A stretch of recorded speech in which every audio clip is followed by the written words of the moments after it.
اللهم صل على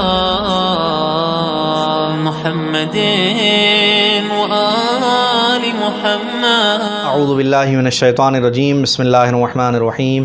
الحمد للہ رب العالمین. الصلاۃ والسلام علی محمد وآلہ الطیبین الطاہرین. ناظرین، فقہی مسائل کا سلسلہ الحمدللہ جاری ہے.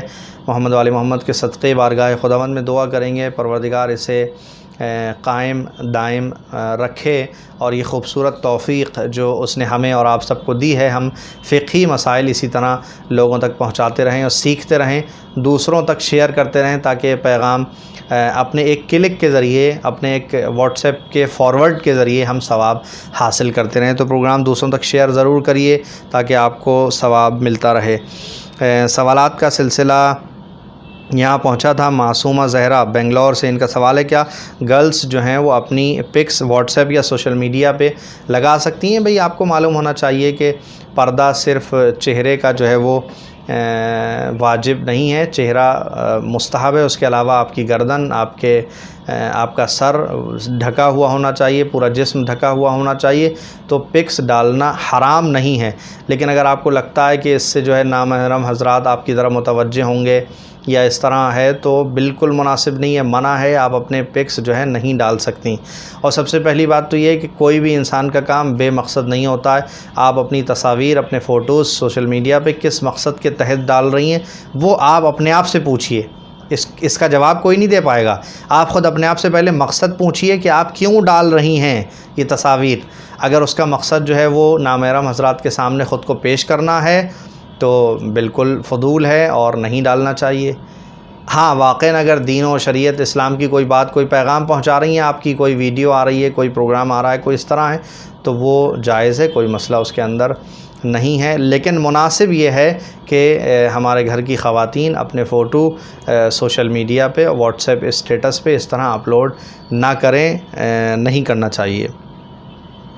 قصہ فاطمہ لکھنؤ سے ہیں. انہوں نے پوچھا کہ کیا حاضری سچ میں آتی ہے؟ اور یہ اس طرح جو ہم مزارات پہ یا لوگوں کو دیکھتے ہیں کہ لوگ جھوم رہے ہیں، لڑکیاں جھوم رہی ہیں اپنے بال کھول کے، تو آپ کی خدمت میں یہ عرض ہے کہ حاضری جو ہے وہ جو زیادہ تر دکھائی دیتا ہے، اور خود میں نے جاورا میں حسین ٹیکری میں دیکھا ہے. پروردگار محمد وآل محمد کے صدقے ہم سب کو زمینی اور آسمانی بلاؤں سے محفوظ رکھے. خدا نہ کرے کہ کسی کے اوپر کوئی مصیبت آئے. جنات کا سایہ اور جن کا اثر ہوتا ہے، اس میں کوئی شک نہیں ہے. جن انسان کے اوپر آ جاتے ہیں، اس میں بھی کوئی شک نہیں ہے. انسان کو ستاتے ہیں، اس میں بھی کوئی شک نہیں ہے. حقیقت ہے، کچھ جن اچھے ہوتے ہیں، کچھ جن خراب ہوتے ہیں، بالکل ایسا ہوتا ہے، کوئی حرج نہیں ہے. لیکن یہ جو حاضری والا مسئلہ ہے، اس میں کئی سارے ایسے کیسز آئے ہیں جن کی حقیقت کچھ نہیں ہوتی، ڈھونگ زیادہ ہے. وہاں موجودہ افراد میں بہت سارے ایسے افراد ہوتے ہیں جن کے اثرات ہیں. مولا مشکل کشا یا امام حسین علیہ السلام، ان حضرات، ان ذوات مقدسہ کے نام سے اور ان کی نسبت سے، ان کی جو شبیہ ان کے روضے کی بنی ہوئی ہیں، اس کے نام سے شفا ملتی ہے لوگوں کو وہاں پہ. اس میں کوئی شک نہیں، بہت سے افراد سے سنا ہم نے. لیکن جو حاضری کی بات ہے، تو وہ حاضری میں بہت سارے ایسے کیس آئے ہیں. میں آپ کی خدمت میں عرض کروں کہ ایک لڑکی کو اپنی پسندیدہ جگہ پر کہیں شادی کرنا تھی جہاں اس کے گھر والے نہیں کر رہے تھے، تو اس نے حاضری کا ڈھونگ رچنا شروع کیا کہ مجھے حاضری آ رہی ہے. اور حسین ٹیکری آئی جہاں پر ان لوگوں سے ملاقات ہوتی تھی جہاں وہ شادی کرنا چاہتی تھیں، اور انہوں نے جو ہے وہ اس طرح جو ہے ڈرامہ شروع کیا اور اس بات کو قبول کیا ہے خود کسی تعویذ کرنے والے ایک انسان کے پاس جا کے. تو انہوں نے ان کے گھر والوں کو بلایا کہ فلاں جگہ اگر آپ ان کی شادی کے لیے راضی ہو جائیں، شادی کر دیں، تو یہ ایک دم ٹھیک ہو جائیں گی. رشتہ طے ہوا، ادھر ان کی طبیعت ٹھیک ہو گئی. تو بہت سارے مسائل جو ہیں وہ اس طرح کے بھی ہیں، یعنی بہت سے ڈھونگی لوگ بھی ہیں جو اپنے کسی نہ کسی مقصد کے تحت وہاں کر رہے ہیں. اور کچھ لوگ واقعاً بیمار بھی ہیں جن کے اوپر جنوں کا اس طرح سے سایہ ہے. پروردگار محمد وآل محمد کے صدقے تمام مومنین اور مومنات کو اپنی پناہ میں رکھے، محفوظ رکھے. یاسر علی، ان کا سوال ہے کہ میں رہبر کا مقلد ہوں اور سیستانی صاحب کی توضیح المسائل پڑھتا ہوں، تو کوئی حرج تو نہیں ہے؟ رہبر سے مراد آیت اللہ العظمیٰ سید علی الخامنئی، ان کا مراد یہ ہے، اور یہ خامنئی صاحب کی تقلید کرتے ہیں لیکن سیستانی صاحب کی توضیح پڑھتے ہیں. کوئی حرج نہیں ہے.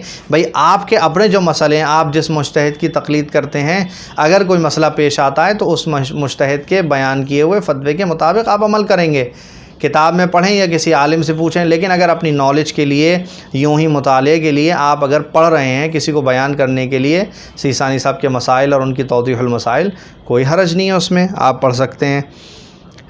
ایک سوال ہے کہ شوہر کو زوجہ کا پردہ ناپسند ہے، کیا زوجہ کو اس بات پر راضی ہو جانا چاہیے کہ میرے شوہر کو پردہ پسند نہیں ہے، یہاں کیا کرنا چاہیے؟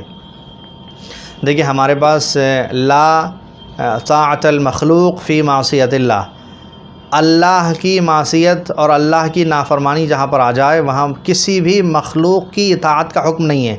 ماں باپ کی اطاعت بھی ایک حد تک ہے۔ اگر ماں باپ آپ کو کہیں کہ بھئی آپ اللہ کو نہ مانو، ماں باپ کہیں کہ نماز نہ پڑھو، ماں باپ کسی واجب سے روکنے لگیں، واجب کو سیکھنے سے روکنے لگیں، آپ کے دین کے جو ہے وہ سامنے آ جائیں، تو آپ ماں باپ کی اطاعت نہیں کریں گے۔ ماں باپ آپ کو مس گائیڈ کرنے لگیں، چونکہ ماں باپ کے اعمال ماں باپ کے ساتھ ہیں، ہاں آپ کے اعمال آپ کے خود کے ساتھ ہیں، تو آپ اپنے اعمال کے ذمہ دار ہیں۔ آپ کو اپنی قبر میں جانا ہے، آپ کے والدین یا عزیز و اقارب رشتہ دار ان کو اپنی قبر میں جانا ہے، تو ہر انسان اپنے عمل کا ذمہ دار ہے مستقل طور پر، ٹھیک ہے۔ تو اب یہ جو یہاں پر اس وقت سوال ہے کہ پردہ، شوہر کہتا ہے کہ پردہ نہ کرو، تو بھئی شوہر سے کہیں کہ پردہ واجب ہے اور میں اس میں آپ کی جو ہے وہ اطاعت نہیں کر سکتی، یہ اطاعت کرنا واجب نہیں ہے کہ آپ میرا پردہ ہٹا رہے ہیں۔ ہاں یہاں ایک گنجائشی بات یہ ہے، کبھی کبھی جو میں نے سنا ہے، اس طرح کے مسئلے اس سے پہلے پیش آ چکے ہیں پرسنل نمبر پہ، تو وہ یہ تھا کہ بھئی ہمارے شوہر کو برقع پسند نہیں ہے، تو کسی کے شوہر کو برقع پسند نہیں ہے، وہ اس میں سوال یہ تھا کہ کالا برقع پسند نہیں ہے، تو اگر آپ کے شوہر کو کالا بلیک برقع پسند نہیں ہے تو آپ بلیک برقع نہ لگائیے، آپ کے شوہر کی مرضی کے کلر کا برقع بنائیے، عبا پسند ہے تو عبا لگائیے، چادر پسند ہے تو چادر لگائیے، بہرحال پردہ آپ کا کرنا ضروری ہے۔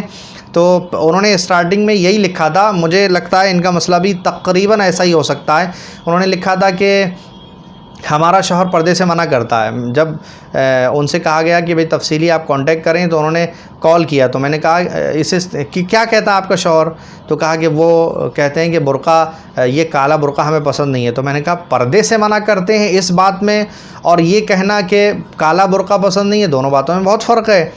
آپ کے شوہر کو اگر یہ کالا برقع پسند نہیں ہے، کوئی بات نہیں، کالی عبا پسند ہے، آپ کالی عبا لگائیے، برقع پسند نہیں ہے تو عبا استعمال کریے، یا کسی دوسرے کلر کا، سرمئی کلر کا ہے یا دوسرے کلرز ہیں، آپ کی شوہر کی مرضی کے مطابق آپ جو ہے وہ کر لیں، کوئی حرج نہیں، آپس کی آپ کی انڈرسٹینڈنگ ہونا چاہیے، کوئی اتنی دقت نہیں ہے۔